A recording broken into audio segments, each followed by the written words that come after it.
Hi everyone, I'm gonna talk about quality of prostate MRI and MRI guided biopsies today. These are my disclosures. So MRI has been in use for almost more than a decade and a half, and recently it is more commonly used. So why this is? So every man has a different prostate, as all we know, and when screening is positive, urologists are doing trust-guided biopsies, and they attempt to make systemic sampling. However, MRI can show us where the lesion is, and as you can see, the relation of the lesion location versus the systematic sampling is not always matching. So that's why MRI, like if it is in use, it can theoretically take you to the lesion that you want to sample, and you can better profile the disease biology of the patients. In theory, this works perfectly, but in practice, it is not that case.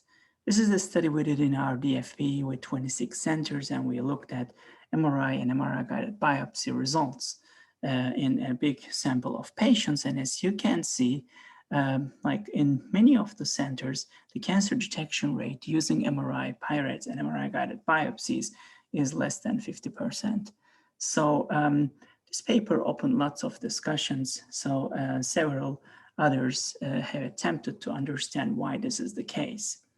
We don't know exactly why this is the case, but when looking at the results, it's always important to look for like what is needed, what are the critical steps needed to have a successful MRI imaging and MRI guided biopsy of the prostate.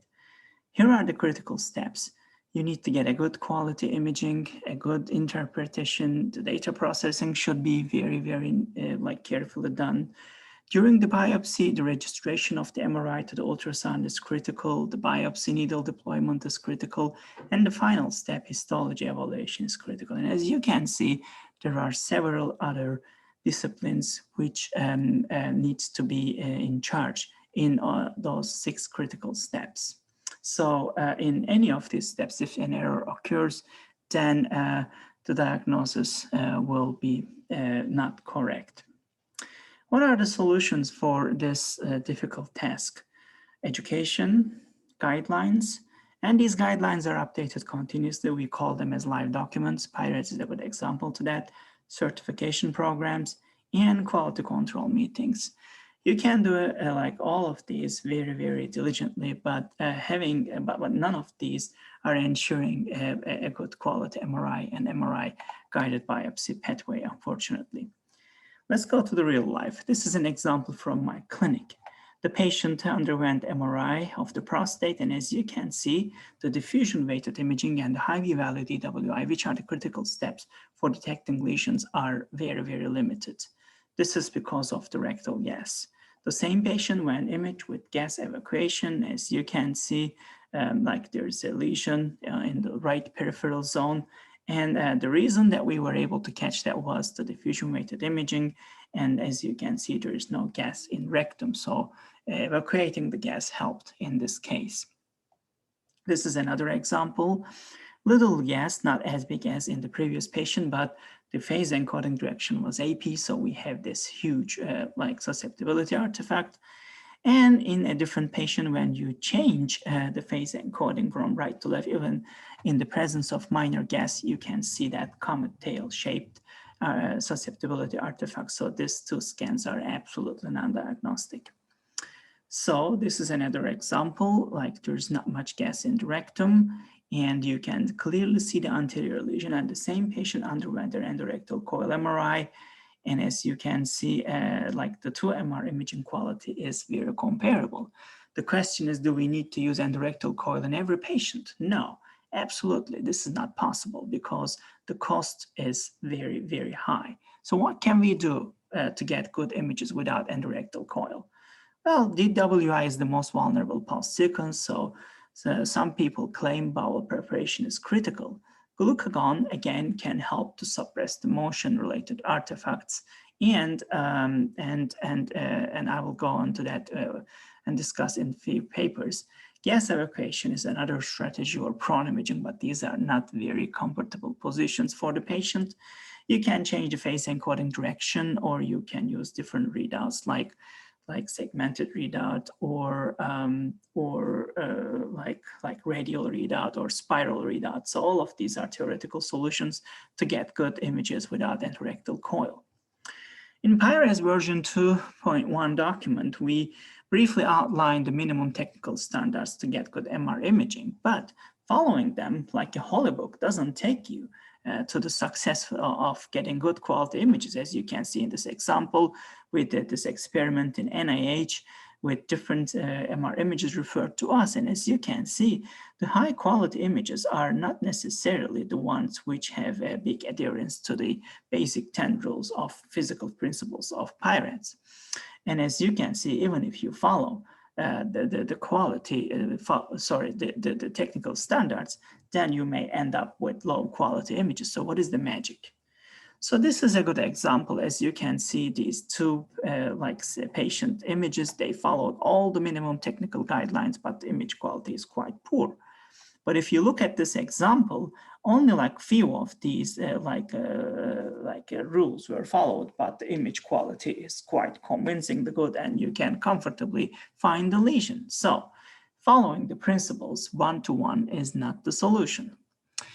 So back to the patient preparation, we did this experiment in NCI bowel fluid enema before and after in the same patients. And as you can see, this was a 2-reader study with over 100 patients. And we looked at the rectal AP diameter, rectal distension, we looked at distortion. And interestingly, in the 2 readers, only one of them find an improvement with bowel preparation. We didn't test the oncologic outcome because we couldn't biopsy the patients, all of the patients. So this is an example from that cohort. And as you can see, that lesion is very well visible in the bowel prep study, whereas in the non-prep study, you can't perceive the lesion.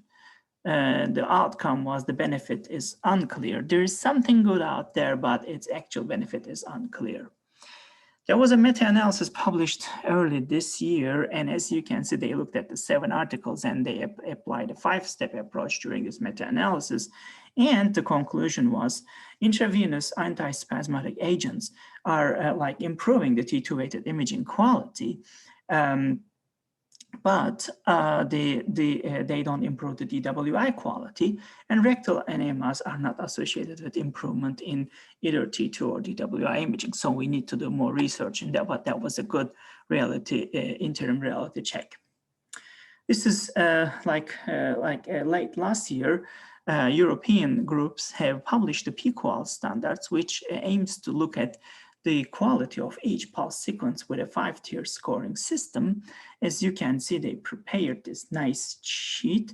And in the precision study population, they looked into the quality of 58 patients.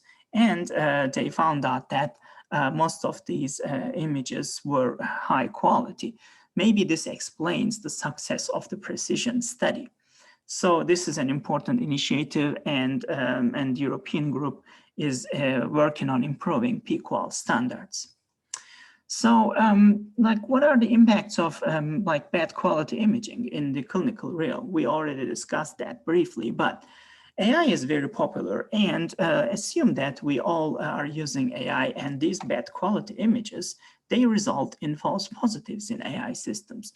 In this particular example, there was rectal gas, plus they placed the coil towards the umbilicus of the patient, so the signal quality was not good enough. So garbage in, garbage out principle works in bad quality imaging as well, and this is a good example. So to make sure that AI works in prostate imaging, you need to get good quality images. And also there are a few studies which are utilizing the deep learning strategies to decrease noise and improve the quality of imaging. This is a study from United States, and 31 patients, they evaluated a deep learning based reconstruction algorithm, and they found out that in a multi-reader setting, they found out that the deep learning reconstruction is increasing the quality of the imaging. As you can see, the deep learning algorithm is specifically improving the 1.5 Tesla imaging by using a specific reconstruction algorithm. And this is an example. They turned off the signal from endorectal coil, And then by using deep learning algorithm, you can see that the internal details of prostate is very well seen. And same here, not only the internal details in deep learning algorithm, but also the motion related like pulsation artifacts are also reduced. So they didn't look at the oncologic outcome exactly, but this is promising to get good quality imaging using AI. So back to what are the key steps of having a good quality imaging? Patient preparation is quite important, and there are several strategies that you can apply. Image acquisition, proper image acquisition is important. You need to know the basic physics of your machine, of your scanner's limits, and you need to do a good readout, and it's better to follow pirates in that process. Also, image processing segmentation for biopsies is quite critical, and proper communication of the results of the physicians is quite critical. Of course, biopsy, most of it's done by urologists. It is a critical QC step. And finally, you need to continuously check your oncologic results. So that's called quality control. With all of this, I would like to thank the organizing committee and my colleagues in SAR DFB for this excellent opportunity. Thank you so much.